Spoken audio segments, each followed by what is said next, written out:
안녕하세요. 생활인의 시계 김생활입니다. 지금으로부터 약 4000여 년 전 선사시대의 한 시점에서 구리는 인류에게 가장 핫한 금속 소재 중에 하나였습니다. 우리가 역사 시간에 청동기 시대라고 불렀던 바로 그 시점에서 구리와 주석의 합금이었던 브론즈, 즉 청동이 인간이 사용하는 도구의 소재로서 가장 각광을 받았던 것인데요. 이 4000여 년 전에 청동이 인기를 끌었던 것은 구리가 철보다 용융점이 낮아서 가공이 쉬웠다는 이유와 밀접하게 관련이 있습니다. 당시에는 금속을 정련하는 기술도 발전이 되지 못했는데다가 고온의 불을 핸들링하는 기술도 미흡할 때라서 철보다 구리가 상대적으로 접근하기 쉽고 가공하기 쉽게 느껴졌던 거죠. 왜 순수한 구리가 아니라 청동이 사용됐는가도 당시의 미흡한 기술 수준과 관련이 있습니다. 순수한 구리를 걸러내는 기술이 없으니까 구리와 다른 불순물이 껴있는 채굴된 상태 그대로 가공을 했던 거죠. 물론 이때도 청동으로 만들어진 도구들은 굉장히 귀했기 때문에 일상용품보다는 제의용품이나 지휘용 무기에만 제한적으로 사용이 됐다고 합니다. 나름대로는 당시의 럭셔리 아이템이었던 거죠. 하지만 인류 문명이 발전을 해오면서 이제 구리는 럭셔리 아이템에 제한적으로 쓰이는 소재라기보다는 전선이나 동전의 소재로 널리 쓰이면서 실생활과 더 밀접한 금속이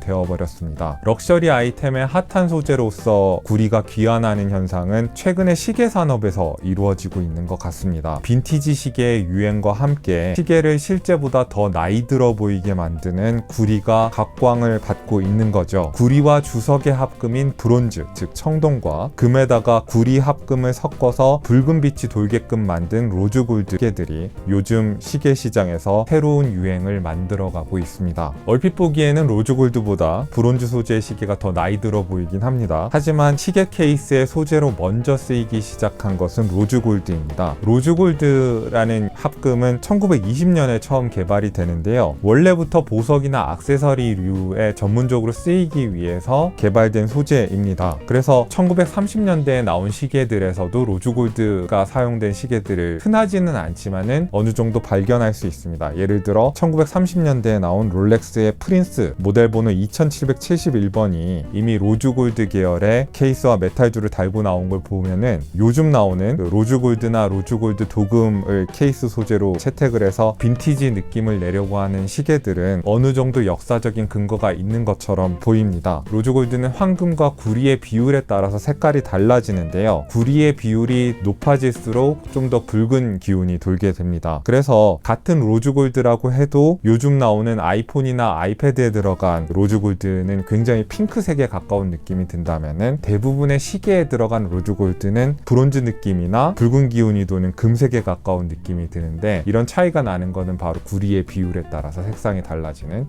로즈골드의 특징 때문입니다. 약간 허구적으로 빈티지 느낌을 연출하고 있는 건 사실 브론즈 시계입니다. 브론즈는 사실 20세기 초중반까지만 해도 시계 케이스의 소재로 사용된 적이 없었습니다. 1995년에 로얄오크 시계로도 유명한 시계 디자이너 제럴드 젠타가 본인 이름을 내세운 브랜드에다가 게피카 크로노그라프라는 시계를 내놓은 게 최초인데요. 이 모델 자체는 당시에 너무 과감하고 난해한 디자인이라서 그리 큰 사랑을 받지 못했습니다만은 이 젠타의 브론즈 시계라는 개념은 2000년대 후반 그리고 2010년대 초반부터 여러 시계 회사들에 의해서 계승이 됩니다. 2011년에 이탈리아의 시계 회사 파네라이가 브론즈 시계를 내놓은 데 이어서 스위스의 튜더나 오리스, 제니스 같은 시계 회사라든지 아니면 프랑스의 베렌로스 같은 제법 인정받는 중견 브랜드들이 브론즈 시계를 내놓으면서 유행을 선도하고 있는 거죠. 브론즈 시계가 가지고 있는 매력은 앞으로의 변화가 예측이 불가능하다는 데 있는데요.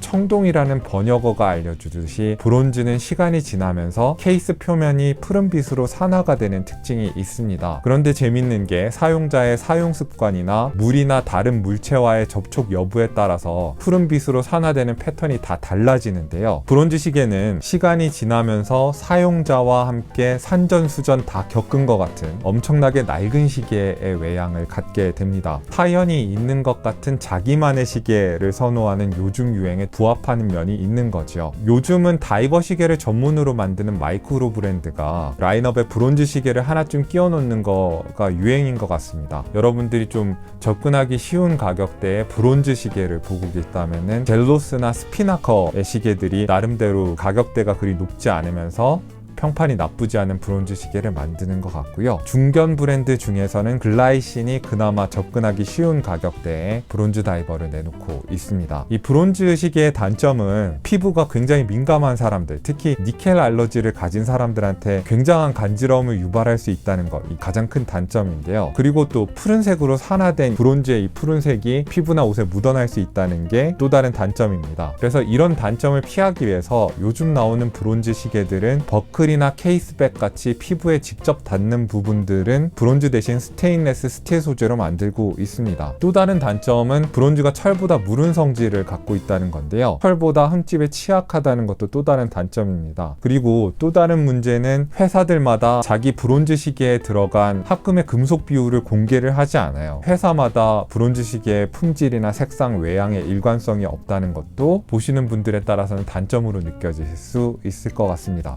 어지간한 브론즈 시계는 총 30만원 이상의 가격대에서 시작한다는 것도 단점이죠. 그리고 그래서 비슷한 느낌을 추구하면서 돈을 아끼고 싶은 분들이라면, 시간에 따라서 시계가 너무 빨리 늙어버리는 걸 원하지 않는 분들이라면 브론즈보다 로즈골드를 보시는 걸 추천해 드리고 싶습니다. 물론 로즈골드도 18K의 진짜 금이 들어간 롤렉스의 요트마스터 같은 시계는 어지간한 브론즈 시계보다 훨씬 비쌉니다. 롤렉스잖아요. 하지만은 로즈골드가 이온 도금이 된 시계들은 여러분들이 잘 아시는 세이코, 시티즌, 오리엔트 같은 일본 회사들에서도 접근 가능한 가격대에 나오는 경우가 있고, 패션 시계 브랜드들에서도 로즈골드 색상의 시계들이 많이 나오기 때문에 그렇게 비싸지 않은 것들이 많습니다. 오늘은 빈티지 느낌이 물씬 풍기는 로즈골드 색상의 다이버를 추천을 드리려고 합니다. 바로 인빅타 27,628번 모델인데요. 현재 이베이에서 69.99달러라는 파격적인 가격에 팔고 있습니다. 이 시계에 기본적으로 딸려있는 시계줄도 괜찮지만은 집에 안 쓰는 22mm 사이즈의 낡은 가죽줄이 있으면 금상첨화일 것 같아요. 요즘 유행하는 로즈골드나 브론즈 느낌의 다이버를 하나쯤 이렇게 추가하고 싶으신 분들, 그런 것들의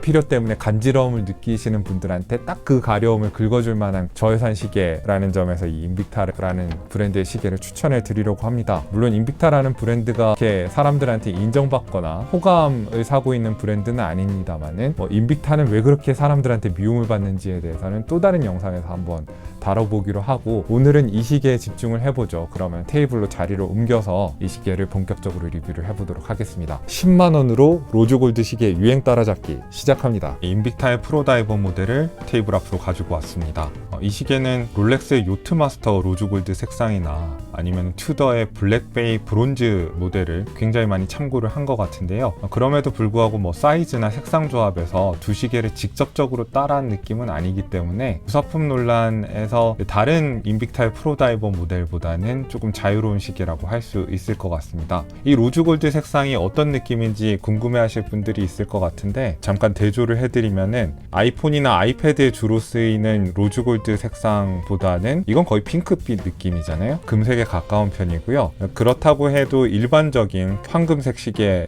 비하면 붉은기가 돈다는 점에서 좀 다릅니다. 붉은빛이 조금 도는 금색이라고 생각하시면 될 것 같고, 조명이나 각도에 따라서 좀 더 진한 붉은색이 느껴지기도 하는 그런 정도의 색상이라고 보시면 될 것 같고, 케이스의 사이즈는 42mm인데 러그의 길이는 굉장히 정규적인 러그의 길이를 따르고 있어서 한 49mm 정도입니다. 40mm 정도로 나오던 기존의 프로다이버 모델이랑 비교를 하면은 케이스의 지름은 물론이고 러그 투 러그 사이즈도 꽤 커졌다는 거를 아실 수 있을 것 같습니다. 케이스의 마감을 보시면은 정면은 브러쉬드 처리가 돼 있는데, 보통 브러쉬 처리를 이렇게 세로로 한 경우가 많은데 인빅타의 프로다이버는 동그랗게 결이 나도록 이렇게 브러쉬 처리를 했어요. 그리고 조금 거친 느낌이 있습니다. 그래서 카시오나 세이코 수준의 마감을 기대하신 분들한테는 조금 거친 느낌이 있는 그런 마감이고, 반면에 그 측면의 폴리시 상태는 굉장히 좋습니다. 반짝반짝하게 잘 돼 있고, 여기 호불호가 많이 갈리는 케이스에 그 인빅타 로고가 음각으로 처리되어 있는 이런 부분도 있고, 케이스의 모양은 대충 이렇습니다. 베젤의 액션에 대해서 궁금해하실 분들이 많은데, 인빅타의 옛날 모델, 한 10년 전에서 20년 전에 나왔던 옛날 모델들은 베젤에 좀 문제가 있었던 것 같아요. 근데 제가 경험한 이 인빅타의 모델은 굉장히 부드럽게 120 클릭 소리를 내고 잘 돌아가면서 백플레이도 이 정도는 거의 없는 편이에요. 반대 방향으로 돌아가는 정도도 거의 없는 편이고, 약간 가벼운 돌려서 따는 금고문을 여는 그런 느낌이 들긴 하는데 기능이나 이런 건 뭐 전혀 나쁘지 않습니다. 미네랄 크리스탈을 채택하고 있는데 이 가격대의 시계가 사파이어 크리스탈을 채택하고 있는 경우에는 중국 시계들 일부 모델 말고는 거의 없죠. 그럼에도 불구하고 투명도는 그렇게 나쁘지 않아서 다이얼은 굉장히 깨끗하게 보입니다. 인빅타의 과거 모델들이 날짜를 확대시켜주는 이 매그니파이어가 돋보기가 정렬이 똑바로 안 돼 있어서 문제를 겪은 경우가 많은데 제가 받은 이 모델은 복불복이긴 하겠지만은 정렬도 굉장히 잘 돼 있고 날짜 창 확대도 적당하게 하고 있는 것 같아요. 날짜 창의 크기도 적당히 확대를 해주고 있고 다이얼에는 선버스트 처리가 된 파란색이 들어가 있는데 진한 파란색이고 이렇게 빛에 따라서 반응을 하고 있습니다. 이 로즈골드 색상과 파란색의 조합은 굉장히 좋은 것 같아요. 인덱스가 프린트가 아니라 이렇게 붙이는 방식으로 되어 있는데 굉장히 깨끗한 흰색으로 잘 붙어 있고 베젤이랑 잘 일치가 하지 않는다던가 삐뚤게 붙어 있거나 그렇지는 않은 것 같아요. 정확하게 잘 붙여놨습니다. 야광은 기존의 40mm 프로다이버보다는 많이 밝아지긴 했는데 지속성은 여전히 아쉬운 편이고 그렇게 큰 기대를 하시면 안 될 것 같습니다. 시계의 무브먼트는 세이코사의 NH35A를 채택을 하고 있는데요. 세이코5나 프로스펙스 라인업에 많이 사용되는 4R35A와 똑같은 무브먼트라고 보시면 됩니다. 이게 세이코 시계가 아니라 다른 회사의 시계에 사용될 때는 NH35A라고 불리게 되는 겁니다. 세이코에서 약속하는 이 무브먼트의 오차 범위는 하루에 마이너스 20초에서 플러스 40초 사이 이렇게 좀 넓게 잡고 있는데 이 스펙만 보시고 NH35A 무브먼트가 정확하지 않은 무브먼트가 아닌가 라고 생각하시는 분들이 있는데 에타랑 비교를 해봐야 될 것 같은데 ETA에 가장 많이 쓰이는 무브먼트인 2824번 무브먼트가 스탠다드 등급의 ETA 2824를 보면은 하루 오차가 플러스 마이너스 12초 정도라고 약속을 하고 있잖아요. 그런데 이거는 세이코의 스펙이랑 다르게 평균적으로 나타나는 오차 범위를 표현을 한 거고 이 에타 2824의 스탠다드 등급 무브먼트도 최대 오차 범위는 플러스 마이너스 30초로 세이코가 약속하는 최대 오차 범위에 비해서 그렇게 확 낮다라고 할 수는 없습니다. 그리고 제가 실제로 경험을 해봐도 세이코의 NH35A 무브먼트가 하루 정확도에서 에타 계열의 무브먼트랑 확 떨어진다는 느낌은 안 받았거든요. 제가 가지고 있는 대부분의 세이코 무브먼트를 사용하고 있는 기계식 시계들이 하루 오차가 10초 안팎에 있고 특히 이 시계는 하루 오차가 3초 정도밖에 나지 않습니다. 그러니까 세이코 무브먼트와 이거보다 조금 더 비싼 스위스 계열의 범용 무브먼트 간의 품질 차이는 사실 정확도 문제라기보다는 1초에 6번 움직이는 세이코의 이 뚝뚝 끊어지는 무브먼트와 1초에 8번 움직이면서 좀 더 부드러운 초침 움직임을 보여주는 데서 오는 미학적인 차이가 더 큰 것 같습니다. 세이코 무브먼트와 ETA 계열 무브먼트의 또 다른 차이는 세이코 무브먼트 자체가 좀 두께가 있기 때문에 에타 무브먼트를 쓰는 시계들보다 한 1~2mm 정도 더 두꺼운 경우가 많다는 건데요. 인빅타는 여기서 좀 재밌는 선택을 합니다. 인빅타의 이 시계는 13mm에서 14mm 정도 사이에 있는 두께라서 결코 얇은 시계라고 할 수는 없는데 이게 겉으로는 얇게 보이게 만들기 위해서 이 케이스의 측면은 굉장히 얇게 해놓고 로터가 돌아가는 자리만 이렇게 케이스백을 좁아지면서 좁게 설정을 해가지고 찼을 때는 얇은 시계가 손목에 좀 떠있는 느낌이 들게끔 이렇게 만들어 놨어요. 시계가 실제 두께보다 얇아 보이게 만든다는 점에서 겉보기에는 이게 굉장히 좋은데 시계의 무게가 튀어나온 동그란 부분에 집중이 되니까 예민하신 분들은 인빅타 시계의 착용감이 좀 불편하다라고 느낄 수 있을 것 같아요. 오래 차고 있으면은 손목에 이 동그라미 부분대로 이렇게 동그랗게 자국이 생길 거거든요. 그러니까 무게가 그 부분에 집중이 된다는 거죠. 좀 불편할 수 있다는 점을 참고를 해주시고 나중에 무브먼트 특집을 할 텐데 일본 계열 무브먼트 두께나 소음 그리고 1초에 6번 움직이는 데서 오는 미학적인 단점 이런 거에 있지 정확도 면에서는 스위스 무브먼트에 결코 뒤진다고 할 수는 없을 것 같습니다. 케이스백은 시계의 무브먼트의 움직임을 관찰할 수 있게끔 디스플레이 케이스백을 적용을 했는데 이것도 호불호가 갈리는 것 같아요. 로터를 세이코에서 준 은색 로터 그대로 채택을 한 게 아니라 노란색으로 색칠을 하고 인빅타의 로고를 여기다 끼워 넣었습니다. 근데 이 노란색의 로터가 시계를 더 싸 보이게 만든다, 뭐 이런 불만을 터뜨리는 분들이 있는데, 그런 분들은 아마 인빅타를 그냥 싫어하시는 분들이 아닐까. 저는 무브먼트에 이렇게 회사의 아이덴티티를 드러내는 장식을 넣는 거를 그렇게 나쁘게 생각하지 않기 때문에, 노란색이 과연 좋은 선택이었나? 이건 저도 잘 모르겠습니다만은 그래도 아이덴티티를 부여하려는 노력을 평가를 해주고 싶습니다. 아까도 말씀드렸듯이 시계 두께를 얇아 보이게 만들려고 좀 기형적으로 설계가 되어 있습니다. 또 다른 문제가 이제 방수 성능인데요. 200m라고 써놓긴 했습니다만은 저는 인빅타의 200m 방수를 신뢰하지 않습니다. 카시오가 200m 방수라고 써놓으면 저는 믿고 가는 편이지만은, 이 시계는 침수 사고가 꽤 났던 시계입니다. 이제까지 프로다이버 리뷰들을 이렇게 아마존 같은 데서 검색해 보시면은 이 시계로 샤워를 했다거나 수영을 했다거나 했는데 침수 사고가 일어났다는 경우가 굉장히 많은데, 아마도 방수 성능은 실제 회사에서 꼼꼼하게 테스트를 해보고 적은 게 아니라, 다이버 시계가 보통은 200m라고 방수 성능을 표시를 해놓으니까 따라한 거라고 여겨지는 것 같습니다. 제가 봤을 때 이 디스플레이 케이스백이 방수 성능에서 문제를 일으킬 가능성이 높다고 생각이 돼요. 보통 진지한 다이버 시계들은 이런 형태의 디스플레이 케이스백이 아니라 뒤가 막혀있는 스테인리스 스틸 소재의 케이스백을 쓰는 경우가 많거든요. 왜냐면 이게 유리랑 다른 케이스백의 털 부분이, 스테인리스 스틸 부분이 연결되는 지점에서 또 물이 새지 않게 만들려면 별도의 처리가 있어야 되는데, 인빅타 시계는 그런 처리를 안 해놓고 200m 방수라고 자신있게 적어놨잖아요. 제가 봤을 때 이 케이스백은 분명히 물이 셉니다. 높은 수압에 마주하면 분명히 물이 셀 거예요. 이 시계의 방수 성능을 너무 믿지 않으셨으면 좋겠다, 뭐 이런 얘기를 말씀을 드릴 수 있을 것 같고, 롤렉스 서브마리너의 디자인은 많이 따라를 했는데, 초침에 있는 이 원 있잖아요. 초침 끝에 달려있는 원은 좀 길게 뺐어요. 이거는 롤렉스랑 좀 다른 선택인데, 그래서 그 인덱스에 있는 동그라미와 초침이 지날 때마다 이렇게 만나게끔 이렇게 처리가 돼 있는데, 저는 이것도 나름대로의 우아함을 가지고 있다고 생각이 들고, 이 시분침이나 초침이 입체감이 없는 게 아니라 어느 정도 음각 양각이 돼 있어서 각도를 달리해서 보이면 좀 두께 같은 게 느껴지는 것도 잘 된 것 같고, 폴리시도 굉장히 깨끗하게 돼 있고, 초침 끝에 달려있는 카운터 밸런스, 날개 모양 카운터 밸런스도 이것도 하려면 다 돈인데 이걸 해준 것도 저는 마음에 들어요. 어떤 분들은 인빅타의 정체성을 너무 드러내는 이런 선택 같은 것들을 보기 싫어하시는데, 그냥 조용하게 가면 안 되겠느냐, 꼭 이렇게 인빅타라고 광고를 해야 되겠느냐 하시는데, 저는 좋아요. 로고도 이 가격대 시계 치고는 놀랍게도 정교하게 이렇게 잘 붙어 있습니다. 하나도 삐뚤 부분 없이 잘 붙어 있습니다.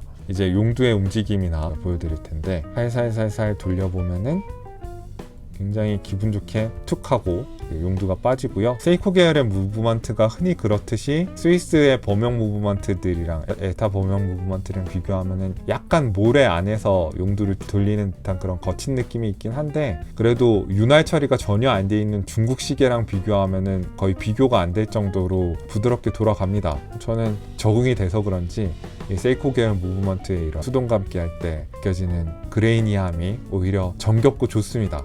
완전히 용두를 뽑았을 때는 시간을 조정을 할 수 있고, 제가 위험 시간대를 피하기 위해서 시간을 먼저 조정하고 있습니다. 이제 용두를 반쯤 뽑으면은 날짜가 돌아가는데, 날짜 창의 움직임은 굉장히 잘 돌아가는 편입니다.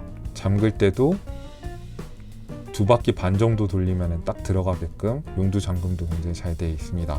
약간 아쉬운 거는 이 로즈골드와 짙은 청색의 이 조합이 좋은데, 왜 용두를 플라스틱 느낌 나는 검은색으로 했는지, 이게 과연 맞는 선택인지 잘 모르겠어요.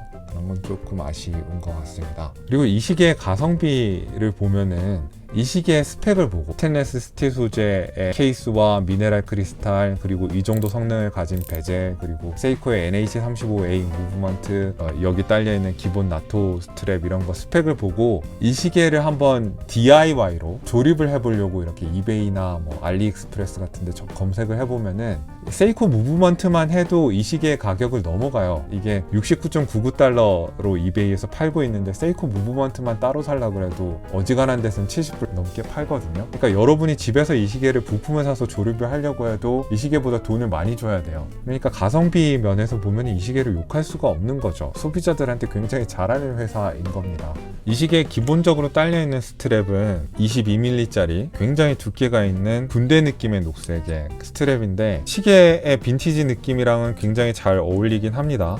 볼게요.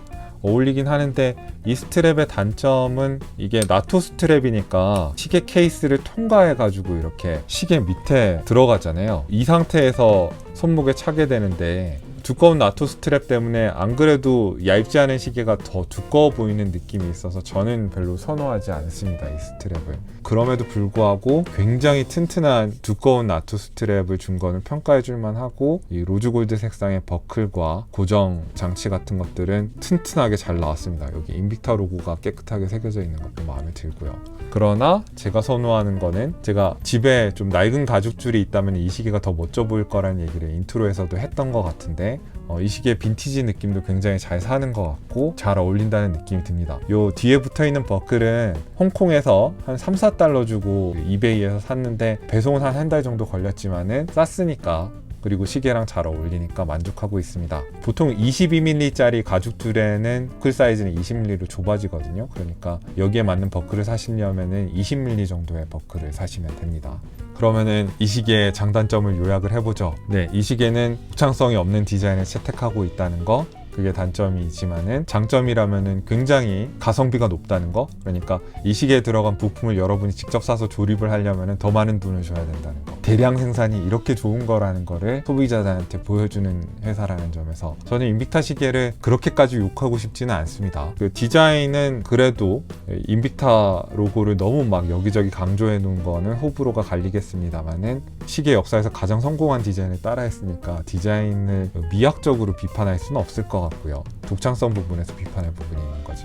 약간 아쉬운 건 아까도 말씀드렸듯이 검은색 용두, 플라스틱 느낌이 나온 검은색 용두가 시계 전체의 느낌이 약간 깨는 느낌이 든다는 거, 그런 게 단점이고, 두툼한 그 로토 돌아가는 자리만 이렇게 길게 뺀 케이스백의 디자인이 착용감을 망칠 수 있다는 거, 이런 것들이 단점이 될 수 있을 것 같습니다. 이제 착용샷을 보여드리려고 하는데 7인치 정도 되는 제 손목에서 이런 느낌은 냅니다. 그렇게 크지도 않고 작지도 않고 제 손목 사이즈에 딱 어울리는 크기인데, 한 6.5인치 정도 되시는 분까지는 이 시계의 사이즈를 무리 없이 소화할 수 있을 것 같아요. 아까도 말씀드렸듯이 케이스 디자인 때문에 두꺼운 시계라는 느낌이라기보다는 얇은 시계가 제 손목 위에서 약간 떠 있는 느낌이 듭니다. 굉장히 재미있는 선택이라고 생각을 하고, 손목이 얇은 분들이 걱정이 많으신 경우가 있으니까 6인치 정도 되는 노생활시 손목에 이 시계를 채워보도록 하겠습니다.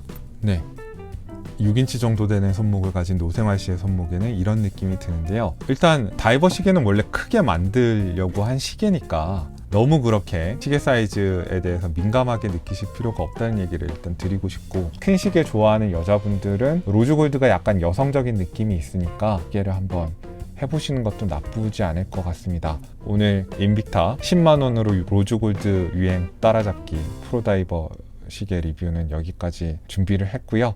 다음 시간에도 굉장히 여러분들한테 도움이 될 만한 구매 정보나 시계 정보로 찾아뵙도록 하겠습니다. 여러분의 의견과 구독을 언제나 환영하는 생활인의 시계였습니다. 저희가 악플 정책을 새로 세워야 될 것 같다는 생각이 드는데요. 괜히 저희 채널에 오셔서 채널의 취지랑 상관없는 말씀을 하시거나 다른 분들의 분노를 유발하는 글을 이렇게 쓰신 분들은 응대를 하지 않고 바로 차단 및 신고 조치를 하도록 하겠습니다. 참고해 주시고요. 생활인의 시계였습니다.